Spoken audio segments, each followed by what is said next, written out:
안녕하세요. 초등학생 딸아이 하나를 키우고 있는 40대 여성입니다.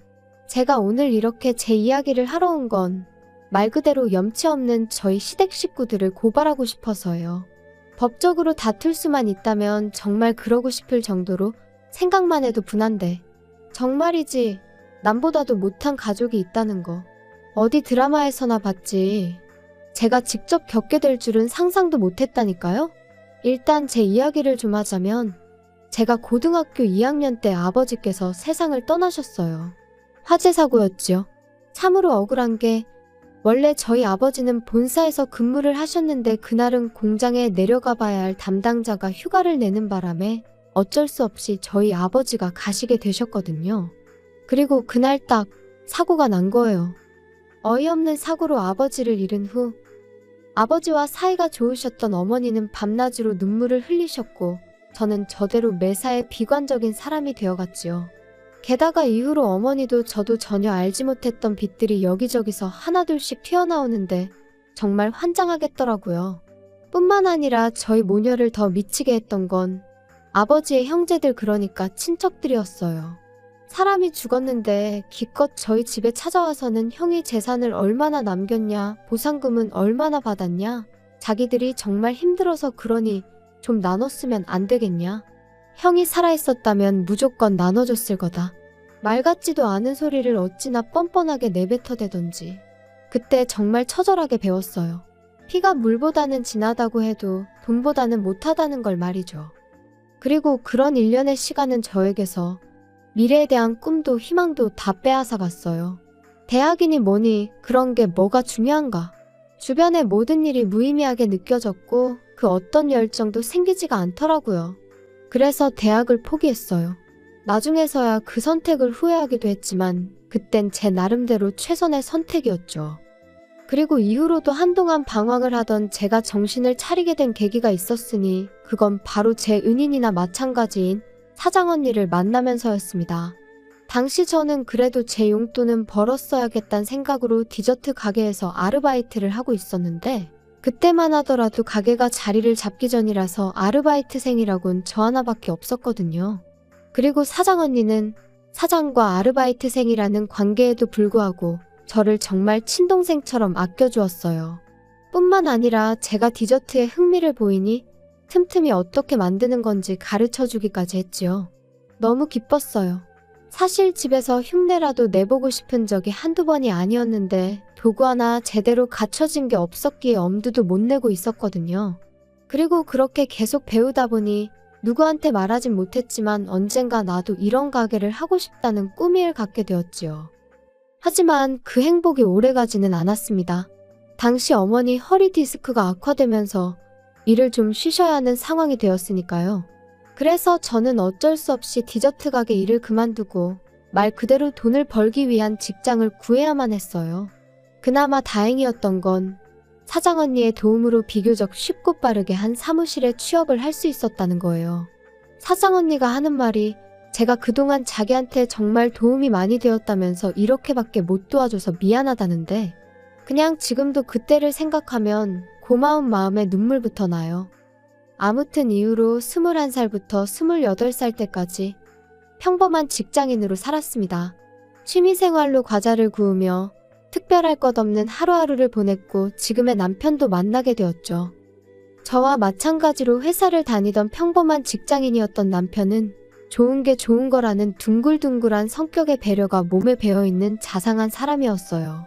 그리고 그런 남편의 성격이 너무 부러웠던 저는 남편이 도대체 어머님 아버님 두 분 중 누굴 닮은 걸까? 두 분은 얼마나 좋은 분들일까? 늘 궁금했는데 결혼 준비를 시작하고 나서야 비로소 알게 되었습니다. 누굴 닮아서 그런 것도 아니었고 두 분도 그렇게 좋은 분들이 아니셨다는 걸 말이죠. 남편은 3남매 중 둘째로 소위 위아래로 치이는 입장이었어요. 맞이인 아주버님에게는 시부모님의 기대가 대단하셨고 막내인 신우에게는 하나뿐인 공주님이라며 불면 날아갈까 주면 부서질까 아주 애지중지하셨지만 저희 남편한테만큼은 한마디로 본체만 채 있으나마나. 그리고 그런 시부모님의 마음이 확실히 드러났던 때가 바로 상견례 자리에서였습니다. 아이들 결혼 준비를 어떻게 도와주실 거냐는 저희 어머니에게 둘이 좋아서 하는 결혼이니 부모가 뭐라 하겠냐면서 도와줄 형편이 안 되니 그런 줄 아시라. 그 일로 우리 아들을 사위로 못 받아들이시겠다면 그 또한 뭐 어쩔 수 없다. 한마디로 배째라는 식으로 나오시더라고요. 그리고 정말로 저희 시부모님이 돈이 없으셔서 그러신 거라면 해주지 못하는 부모의 마음은 오죽하겠나 그렇게 생각하면 생각했지 원망은 하지 않았을 겁니다. 하지만 그게 아니었어요. 남편은 제가 속상할까봐 차마 말을 못했었다는데 알고 보니 저희보다 2년 일찍 결혼한 아주버님한테는 시부모님께서 집과 차를 해주셨었다는 거예요. 그것도 대출 하나 없이 말이죠. 그리고선 남편한테 하셨던 말이 원래 장남이 잘 돼야 집안이 잘 되는 거라고. 그러니까 샘내지 말라시더랍니다. 솔직히 그 이야기를 듣곤 기분 안 상할 사람이 몇이나 될까요? 아무리 시부모님 재산이니 저희가 가타부타 말할 게 못 된다지만 그래도 사실을 알고 나니 너무 기분이 나빴죠. 남편은 저에게 자긴 괜찮다며 덤덤하게 말했지만 저는 솔직히 저희를 안 도와주셨다는 사실보다 아주버님과 저희 남편을 대놓고 그렇게 달리 대하셨다는 게 말 그대로 기분이 더러웠어요. 하지만 제가 그런 티를 낸다고 상황이 달라질 것도 아니고 그래서 남편한텐 그랬네요. 뭔가를 받을 땐 그만큼의 책임이 따르는 거 아니겠냐. 나는 상대적으로 그만큼 홀가분해졌다 생각하겠다. 그런데 황당한 상황은 여기서 끝이 아니었습니다. 듣기론 아주버님네는 결혼 직후부터 아이를 갖기 위해 노력을 했다는데 이유는 잘 모르지만 어째서인지 임신이 잘 안 되는 모양이더라고요. 반면에 저희는 솔직히 말하면 집이라도 장만하고 이후에 아이를 가질 생각이었는데 뜻하지 않게 1년 만에 아이가 생겼지요. 그리고 시부모님과 저희 부부의 사이가 좋고 나쁘고를 떠나 어쨌든 제가 손주를 가진 거니 이 소식을 안 알릴 수는 없잖아요. 그래서 양쪽 집안에 제 임신 사실을 알렸습니다. 그런데 황당하게도 시부모님께선 저더러 제 임신 소식을 아주버님네는 모르게 하라셨어요. 어이가 없었죠. 이러나 저러나 애는 때가 되면 나와야 되는데 그럼 그때 가서 뭐 다리 밑에서 주워왔다고 하라는 건지. 하지만 시부모님은 계속해서 아주버님이고 형님이고 스트레스 받게 하지 말라며 신신당부를 하셨으니 참 서글프대요. 그리고 결국은 걸렸습니다. 임신한 지 6개월째 되던 때 추석이었는데 시부모님이 못 오게 하셔서 안 갔거든요. 그런데 이제 형님이 난리가 났던 거죠. 어떻게 자기도 왔는데 제가 안 올 수가 있냐면서. 아주버님도 저희 부부더러 싸가지가 있네 없네. 그리고는 급기야 둘이서 저희한테 한마디 해야겠다며 연락도 없이 찾아와서는 불러온 제 배를 보고 충격이 컸던 모양입니다. 자기들을 기만했다면서 저희 때문에 족보가 다 꼬이게 생겼다고 억지를 써대더라니까요. 그러더니 급기야 형님은 갑자기 어지럽다면서 쓰러질 것 같다. 119를 불러달라. 정말이지 생쇼도 그런 생쇼가 따로 없었어요. 그런데 상황은 거기서 끝이 아니었습니다. 황당하게도 그 일이 있고 2주 만에 시부모님이 저희를 부르시더니 당신들이 살고 있는 아파트부터 가지고 있는 땅까지 전부 다 아주버님 명의로 넘기겠다 하셨거든요. 원래도 시부모님 재산에 관심도 없었고 그 재산이 언젠가 저희 몫이 될 거란 기대도 없었지만 그래도 너무 갑작스럽고 당황스러워서 갑자기 그런 결정을 내리신 이유가 뭐냐고 여쭤봤어요. 그랬더니 어머님이 하시는 말씀이 아주버님네서 그렇게 해달라고 했다는 거예요. 평소에도 저희 부부가 싸가지가 없어서 자기들한테 잘하는 게 없었는데 이제 애까지 가졌으니 얼마나 기세등등하겠냐면서 자기들한테도 어떤 식으로든 힘을 실어달라고 했다나요? 듣는 내내 어처구니가 없었습니다. 솔직히 쪽팔려서 어디 가서 말도 못했는데 한번 말해볼까요? 저희 결혼하는데 시부모님은 한 푼도 안 보태주신 건 물론이고 남편 대학 다닐 때 딱 2번 학비 내주셨다는데 그걸 핑계로 축의금을 다 가져가셨어요. 게다가 아주버님네 부부는 매일같이 돈 자랑을 해대는데 정작 저희 결혼할 때 축의금으론 달랑 10만 원 했더라고요. 물론 그마저도 구경도 못했지만 아무튼 이미 그런 역사가 있었으니 아무리 저희 남편이 사람이 좋다고 해도 뭘 얼마나 잘하고 싶었겠어요? 까놓고 말해서 그냥 명절이고 시부모님 생신이고 봐야 하는 날에만 보는 거고 그때는 그냥 인사나 하고 마는 거지. 저희가 뭐가 좋다고 거기 붙어서 허허실실 싸바싸바를 했겠냔 말이죠. 그런데 아주버님이나 형님은 자기들이 보기엔 저희 부부가 가진 것도 없는데 자기들한테 아쉬운 소리를 안 하니 그게 그렇게 꼴보기가 싫었던 모양입니다. 10년도 더 된 이야기인데 또 생각하니 속에서 우라가 치미네요. 저는 시부모님한테 그래도 재산을 다 넘기시는 건 신중하셔야 된다고, 한번 넘어가고 나면 되찾아오시기도 힘들다고 말씀드렸어요. 그리고 여기엔 정말 사심은 없었고 두 분이 너무 아주버님과 형님한테 끌려다니시는 거 아닌가 싶어서 제가 시부모님한테 좋은 감정이 있던 것은 아니었지만 어쨌든 걱정스런 마음에 드린 말씀이었죠. 하지만 시부모님은 오히려 제가 하는 말에 노여워하셨습니다. 너네 참 이상하다. 왜 부모 자식 사이를 이간질을 하냐? 제가 무슨 이간질을 했다고 정말 걱정이 돼서 드리는 말씀이에요. 아이고 걱정 같은 소리 한다. 다른 사람도 아니고 우리 장남한테 준다는데 어디 감히 그런 소리를 해. 그리고 너네 혹시 우리 재산에 흑심이라도 있으면 꿈 깨라. 이거 너네가 아무리 술을 써도 너네 거 안 돼. 장남해줘야지. 장남이 잘 돼야 집안이 잘 풀리는 거라니까. 그리고 생각해봐라. 너네는 걔들한테 미안하지도 않냐? 걔네 그렇게 노력하는 거 다 알면서 놀리는 것도 아니고 불쑥 애를 가지면 어떡해? 사람이 말이야 때를 기다릴 줄도 알아야지. 그리고 그때 옆에 있던 그 순하디순한 제 남편이 더는 못 참고 목소리를 높이더라고요. 알아서들 하세요. 그러다 후회할 일 생겨도 저희는 몰라요. 저희한테 도와달라, 어떻게 해달라 그런 말씀 절대로 하지 마시라고요. 그런데 저희 시부모님이 그런 저희 남편을 보시고는 차라리 화를 내셨다면 모르겠는데 그것도 아니고 비웃으셨어요. 얘네들 좀 봐. 아주 웃겨 죽겠네. 니들이 뭐가 있다고 우리가 거기다 손을 벌리겠냐? 니들이 뭐 가진 게 뭐가 있어서 우리가 거기다 손을 벌려. 걱정 마라. 절대로 손 안 벌리니까. 시부모님의 그런 반응에 남편과 저 두 사람 모두 크게 상처를 받을 수밖에 없었습니다. 그리고 그때부터 남편도 저도 말 그대로 이를 갈았어요.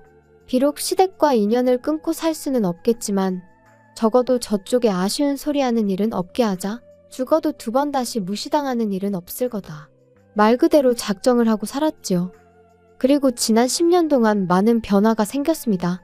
일단 결혼한 지 6년 만에 저희 두 사람 명의로 된 아파트를 장만했어요. 비록 대출도 껴있고 구축이긴 했지만 생각보다 이른 목표 달성에 얼마나 기쁘던지. 하지만 이 기쁨에 초를 치는 이가 있었으니 그 또한 말 안 해도 아시겠죠? 바로 저희 시댁 식구들이었습니다. 솔직히 얼마나 반가운 사람들도 아니다 보니 딱히 자랑하고 싶은 마음도 인정받고 싶은 마음도 없었는데 그래도 남편은 저하고는 조금 달랐던 모양이에요. 당신들 도움 없이도 내가 여기까지 왔다고, 이만큼 해놓고 산다고 나름대로의 성과를 알리고 싶은 눈치더라고요. 그리고 저는 그런 남편이 왠지 안쓰럽기도 하고 조금은 이해도 되었기에 그러라 했어요. 시댁 식구들 다 불러서 집들이 한번 하자고요. 그런데 집들이 당일 너나 할 것 없이 다들 빈손으로 와서는 여기저기 흠잡기에 급급할 뿐이었습니다. 이렇게 좁아터진 집에서 어떻게 애를 키우고 사냐? 이런 데서 살 거면 전세나 살지 이걸 뭐 한다고 매매를 했냐? 덕담이나 한마디 해주시던가 그마저도 힘드시면 그냥 말을 마시지. 오죽하면 우리 부부랑 아예 안 보고 사시려고 저러시는 건가 싶더라니까요. 그리곤 쓱 남편 표정을 살피니 아니나 다를까 입은 꾹 다물고 얼굴부터 목까지 벌개져서는 안쓰러워 죽겠더라고요. 그래서 그때 이후로는 전보다 더더욱 거리를 두고 지내기 시작했지요. 그러다 저희 애가 초등학교에 들어가고 얼마 지나지 않았을 무렵 저는 사장언니로부터 생각지도 못한 제안을 받게 되었습니다. 사장언니 말이 자기가 애들 때문에 급하게 이민을 가게 되었다면서 자기 가게를 인수받으면 어떻겠냐고요. 이미 하겠다는 사람은 여럿 있었지만 제가 계속 마음에 걸렸다면서 만약에 제가 한다고만 하면 저한테는 권리금 없이 그냥 넘기겠다는데 솔직히 그렇게 제 생각을 해줬다는 사실만으로도 너무 고마웠네요. 하지만 한편으론 내가 할 수 있을까 하는 걱정도 컸어요. 아이를 키우는 동안 나름대로 배운다고 전문학교를 다닌 적도 있었고 집에서 꾸준히 만들어 보기도 했지만 남한테 제대로 평가를 받아본 일이 많지 않다 보니 스스로에 대한 믿음이 부족했달까요? 하지만 결론부터 이야기하자면 결국엔 한번 부딪혀 보기로 했어요. 사람 일이라는 게 뭐든지 해보고 나서 결정해도 늦지 않는다는 친정어머니의 말씀에서 용기를 얻었죠. 그리고 그 이후로 지금까지 저희 부부에게는 좋은 일만 있어 왔습니다. 남편은 좋은 조건의 대기업으로 이직에 성공했고 제 가게 또한 나날이 인기가 좋아져 3호점까지 냈으니까요. 그뿐인가요? 집값도 올랐지 아이는 성실하고 건강하게 자라주고 있었지. 어느 것 하나 불만을 가질 이유가 없었어요. 그리고 그렇게 행복하고 편안한 하루하루가 이어지면서 시댁 식구들에 대한 관심은 점점 멀어져만 갔습니다. 사실 사이가 안 좋아지기 시작한 무렵부터 한동안은 그래도 시댁 식구들이 어떻게 지내고 있는지 알아야 할 것 같았고 뭐랄까. 비록 느슨하고 해진 끈일지라도 어떻게든 붙잡고 있어야 할 것 같았거든요. 그런데 어느 순간 그런 마음도 옅어지기 시작하대요. 아마 저희 셋만으로도 충분히 행복할 수 있다는 걸 깨닫기 시작하면서부터 아니었나 싶은데. 아무튼 그리고 그렇게 지내다 보니 어느 순간 시댁에 대한 미움도 원망도 사라진 것 같았습니다. 알아서들 잘 살겠지. 무소식이 희소식이라니까. 우리도 알아서 잘 살고 있어요. 정말 딱 이 생각뿐이었어요. 하지만 올해 초 전혀 생각지도 못한 소식을 듣게 되었습니다. 평소에 왕래라곤 요만큼도 없었던 신우한테서 말이지요. 어떻게 제 번호를 알게 된 건지도 모를 만큼 소원한 사이였는데 난데없이 신우가 전화를 해서는 저희더러 무심하니였더니 한참을 떠들어대대요. 그리고는 한다는 말이 아주버님네가 난리가 났다면서 큰일 났다는데 솔직히 하나도 궁금하지 않았어요. 하지만 안 물어보면 이 전화가 끝날 리가 없겠구나 싶어. 무슨 일인데 그래요? 언니 어떡하면 좋아요. 우리 큰오빠 아주 쫄딱 망하게 생겼어요. 그리고 이때까지만 해도 저는 솔직히 기껏해야 아주버님이나 형님 둘 중 한 분이 바람이라도 났나 싶었는데 쫄딱 망하다니 그게 다 무슨 소리예요. 알아듣게 얘기를 해봐요. 글쎄 세상에 큰오빠가 큰언니랑 상의도 없이 엄마 아빠가 준 땅도 다 팔아버리고 아파트 담보로 대출도 있는 대로 끌어다가 주식을 했대나 코인을 했대나 진짜 미쳤나봐요. 어떡해요? 그걸 저한테 물어도 제가 무슨 말을 해야 할지 모르겠네요. 아니 근데 솔직히 작은 오빠랑 언니 때문이기도 해요 이게.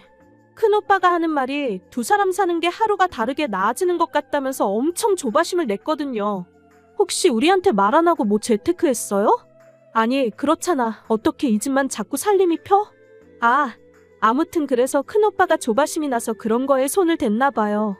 어떡하면 좋아요? 작은 오빠랑 언니가 좀 방법을 찾아봐요. 이러다 두 사람 원망 듣게 생겨서 내가 걱정이 돼서 연락한 거라니까요? 기가 차서 신우더러 그걸 말이라고 하냐고 따졌어요.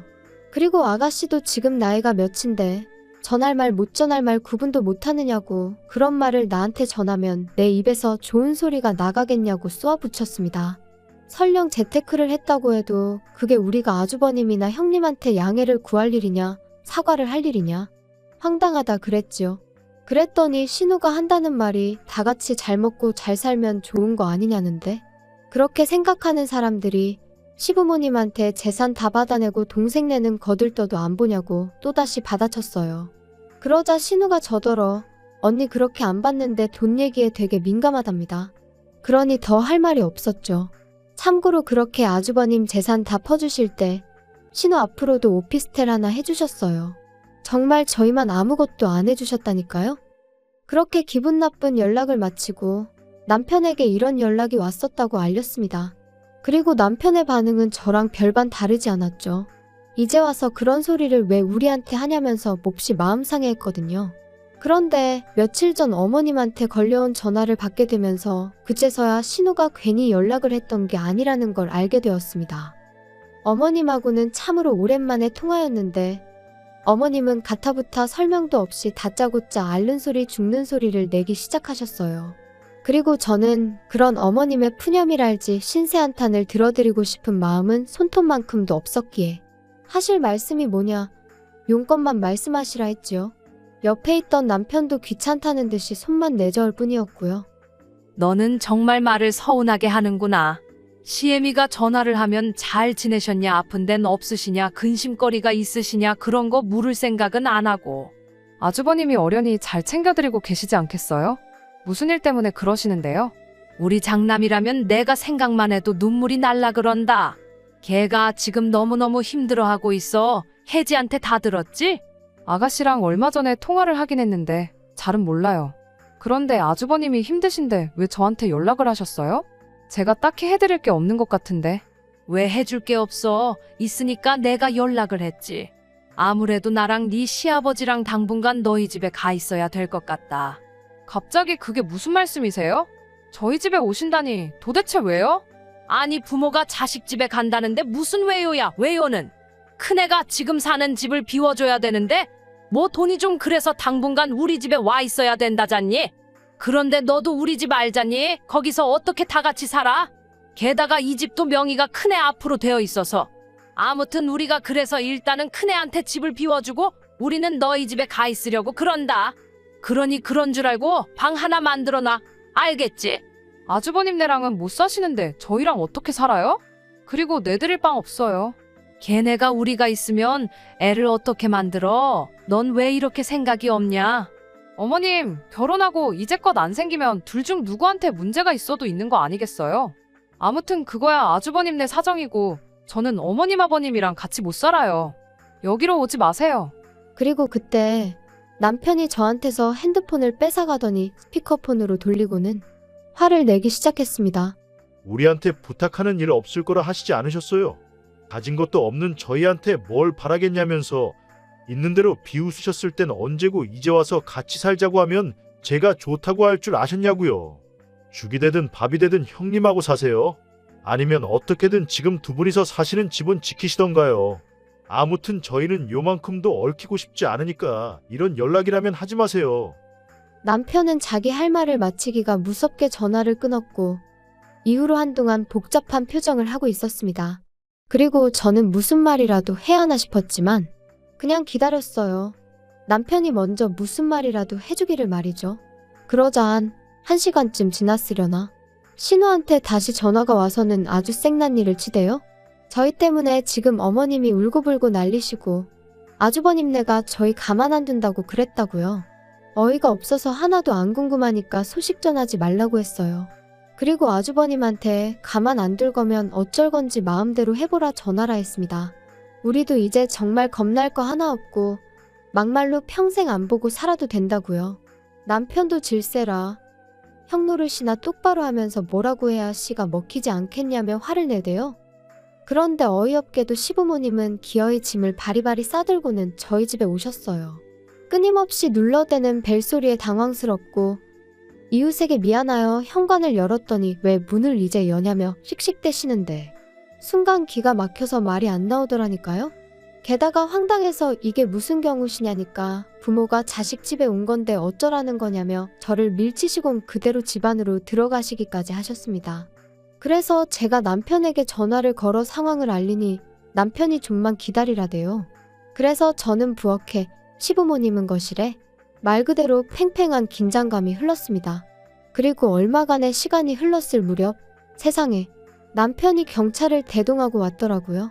그리고는 모시고 나가달라는데 솔직히 경찰은 저희 집안 사정을 모르니 아마 저희 부부가 정말 나쁘게 보였을 거예요. 그래도 부모라는데 추운 겨울날 모시고 나가달라 하니까 어이가 없었겠지요.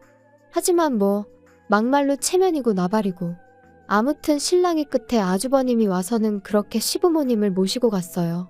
저희한테 쌍욕을 하길래 한 번만 더 해보라고 그러면 고소하겠다 했네요. 그리고 그날 이후로 다행이라고 해야 할지 시부모님으로부터 더는 연락이 없어요. 잘된 일이죠. 남편은 여기까지 오는데 1,000원 한 장 도움도 안 준 사람들이 무슨 부모냐고 더는 생각하고 싶지도 않다고 하대요. 정말이지 하늘에 맹세코 두 분이 가진 게 없어서 못 해주신 거였다면 저희 이러지 않았을 거예요. 오히려 안타깝고 안쓰럽게 생각하며 저희가 먹고 살만해진 지금 어떻게라도 도와드렸을 테지요. 뭐 아무튼 이미 다 지나가 버린 일 계속 곱씹는다고 뭐가 달라지겠어요? 더는 그냥 저희를 찾지 않으셨으면 좋겠습니다. 저희도 찾지 않을 거니까요. 그냥 각자의 자리에서 정말이지 무소식이 희소식이란 마음으로 살면 좋겠네요.